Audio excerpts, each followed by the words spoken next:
We humans often look up at the night sky, marveling at the vastness of the cosmos and pondering the mysteries of the universe.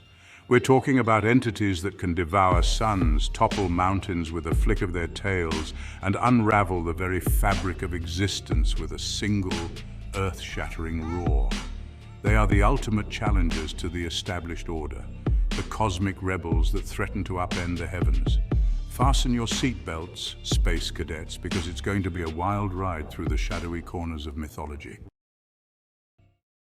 Our journey begins in the Philippines, a land of breathtaking beauty and rich cultural heritage. But beneath the idyllic beaches and lush rainforests lies a deep-seated fear, a primal terror passed down through generations of storytelling. This is the legend of Bakunawa, a monstrous sea serpent of unimaginable size and power. Imagine, if you will, a creature so colossal that its sinuous body could encircle an entire island.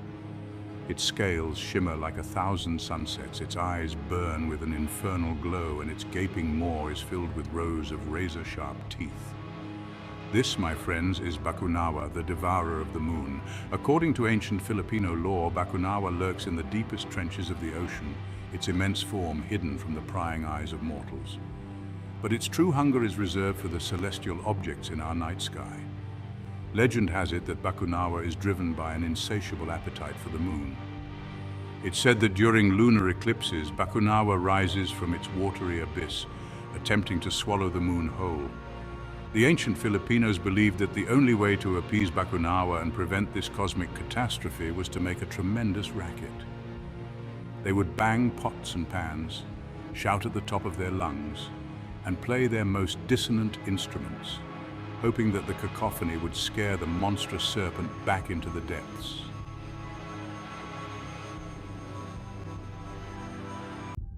Our next stop takes us to the icy plains and towering mountains of Scandinavia, where we encounter a creature so terrifying, so destructive, that its very existence threatens to unravel the fabric of the cosmos. This is Nidhogg, a monstrous dragon from Norse mythology, whose name literally translates to curse Noah. Picture, if you can, a dragon so colossal that its wingspan blots out the sun. Its scales are black as night, its eyes blaze with infernal fire, and its roar is said to shake the very foundations of the universe. This, my friends, is Nidhogg, a creature that dwells in the darkest depths of Niflheim, the primordial realm of ice and mist. But Nidhogg's lair is no ordinary cavern. It lies at the roots of Yggdrasil, the World Tree, a colossal ash tree that connects the 9 realms of Norse cosmology. This cosmic tree is the very pillar of existence, the axis mundi that holds the universe together. And it's here at the very heart of existence that Nidhogg makes its relentless assault on the natural order. You see, Nidhogg is not content to simply exist. It is driven by an insatiable hunger, an unquenchable thirst for destruction. Day and night, it gnaws at the roots of Yggdrasil, its razor-sharp teeth tearing at the very fabric of reality.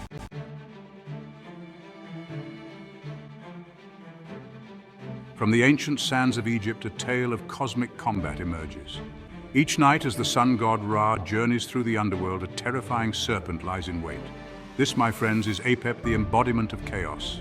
Picture this, a serpent so gargantuan its coils could constrict the Nile itself. Apep represents the primal forces that constantly threaten to unravel the order of the cosmos. Every night, it's a celestial showdown. Ra, in his magnificent sunboat, traverses the perilous underworld, carrying with him the light and warmth of a new day. But Apep, driven by a hunger for universal destruction, attempts to swallow Ra whole, plunging the world into eternal darkness. This, my friends, is more than just a myth. It's a powerful allegory for the eternal struggle between order and chaos, between light and darkness, a struggle that plays out not just in the cosmos, but within each and every one of us.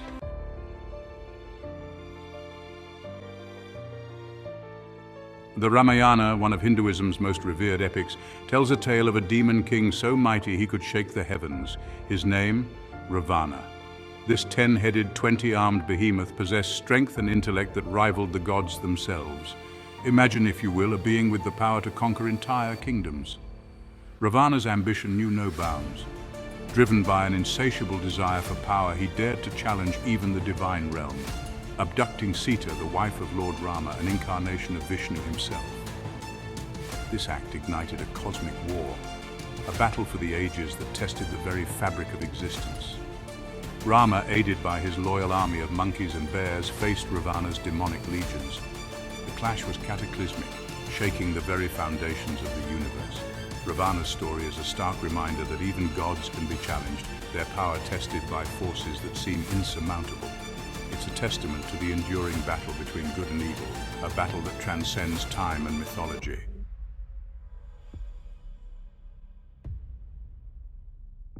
In the misty, myth-laden lands of ancient Ireland, a different kind of terror reigned. Imagine a being so dreadful, a single glance from its eye could spell instant death. This, my friends, was Bela, the monstrous leader of the Fomorians. Bela's power wasn't derived from brute strength or magical prowess, but from his single terrifying eye. One look from this eye, and mountains would crumble, rivers would boil, and even the mightiest warrior would be reduced to ashes. This eye, a weapon of unimaginable power, represented the destructive potential of unchecked malice. It served as a constant reminder to the ancient Celts that even in the face of overwhelming power, hope could be extinguished in an instant.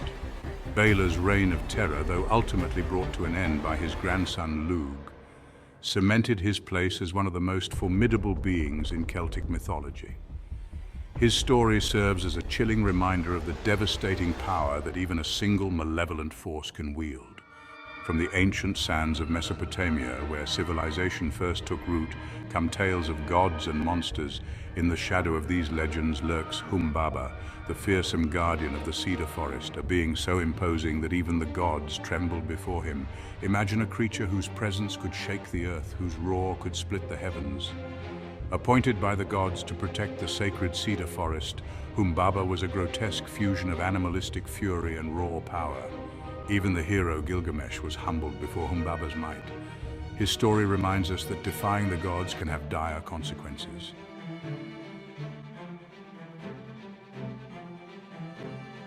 From the land of the rising sun comes a tale as old as time itself, a story of a monstrous serpent so powerful that it could swallow the sun and plunge the world into darkness.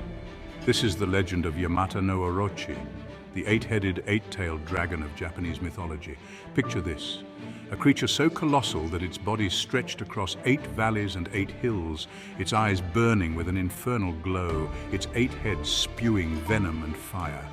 Each head of this monstrous serpent represented a different aspect of nature's fury: earthquakes, floods, firestorms, the raw, untamed power of the natural world. Even the gods, those celestial beings who ruled over the heavens and the earth, trembled before the might of Yamata no Orochi. For how does one combat a creature that embodies the very essence of chaos and destruction? The answer, as legend tells us, lay in the hands of the storm god Susanoo, a deity known for his cunning and bravery. The battle between Susanoo and Yamata no Orochi was an epic clash of titans, a struggle for the very soul of Japan. The fate of the gods, the fate of humanity hung in the balance as these two colossal forces clashed amidst a maelstrom of fire, water, and raw elemental power.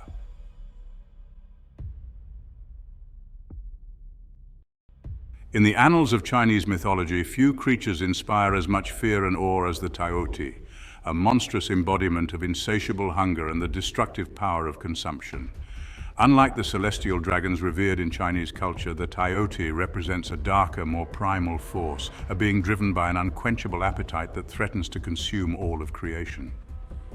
Imagine a creature with a gaping maw so vast that it could swallow the heavens, its teeth like jagged mountains, its eyes burning with an infernal hunger.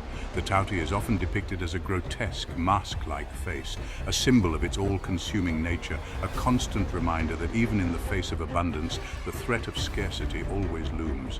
This insatiable hunger, this relentless drive to consume, is what makes the Taioti such a terrifying figure in Chinese mythology. It is a reminder that even the gods themselves are not immune to the forces of chaos and destruction, that even the most powerful beings can be consumed by their own desires. The Taioti serves as a cautionary tale, a warning against the dangers of greed and excess. It is a reminder that true power lies not in consumption, but in balance and harmony, in respecting the delicate equilibrium of the universe.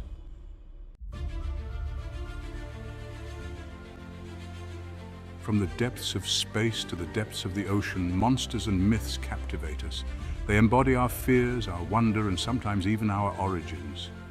The Aztecs, with their rich tapestry of gods and monsters, tell a tale of a creature so formidable it took a cosmic effort to subdue it.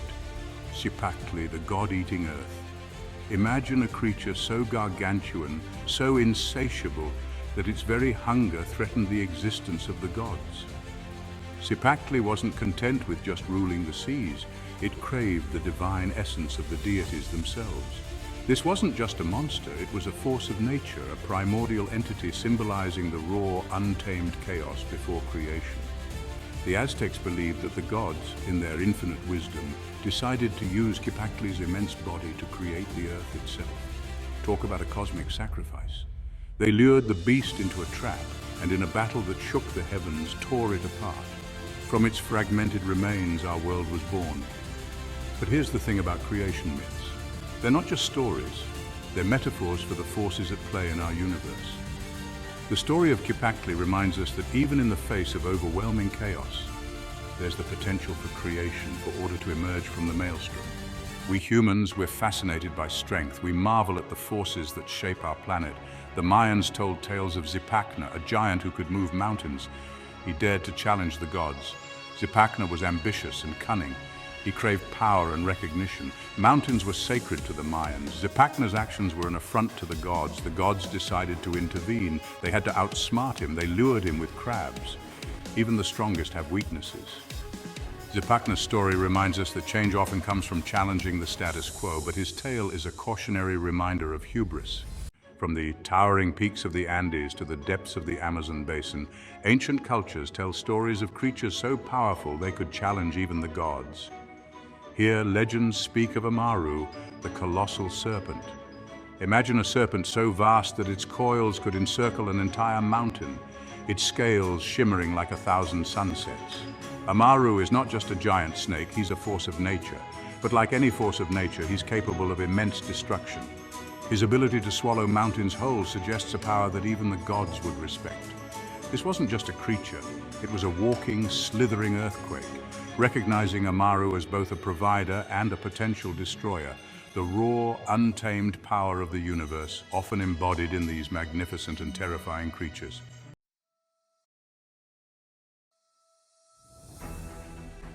Our journey through mythology takes us now to a vastly different landscape, one where the crashing waves of the Pacific meet volcanic shores, where lush rainforests give way to fiery sunsets.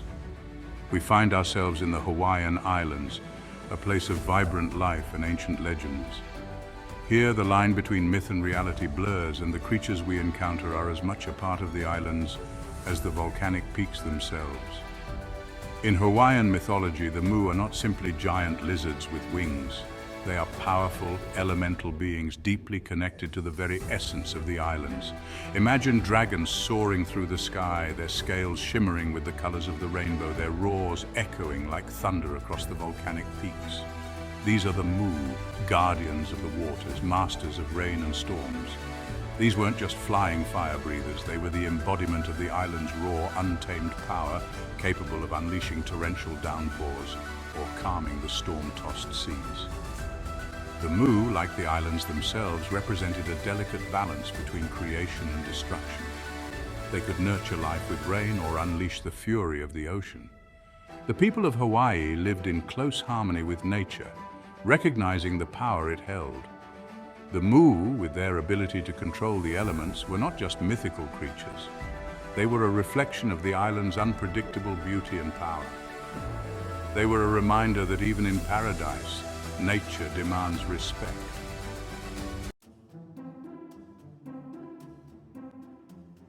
From the depths of the ocean to the highest mountain peaks, from the frozen wastelands to the heart of the rainforest, we've encountered creatures of immense power, beings whose very existence challenged the authority of the gods. These myths, passed down through generations, offer us a glimpse into the human psyche, our fears and aspirations, our attempts to understand the forces that shape our world. But these stories are more than just ancient tales. They remind us of the power of imagination, the enduring human need to explain the unknown, to find meaning in the chaos of the cosmos. They remind us that even in the face of overwhelming power, there is always hope, always the possibility of courage, ingenuity, and even a little bit of luck. So the next time you look up at the night sky, remember those who looked up before you and saw not just stars, but dragons and serpents, giants and monsters. Remember the stories they told, the lessons they learned, and the enduring power of myth to connect us to the universe and to each other.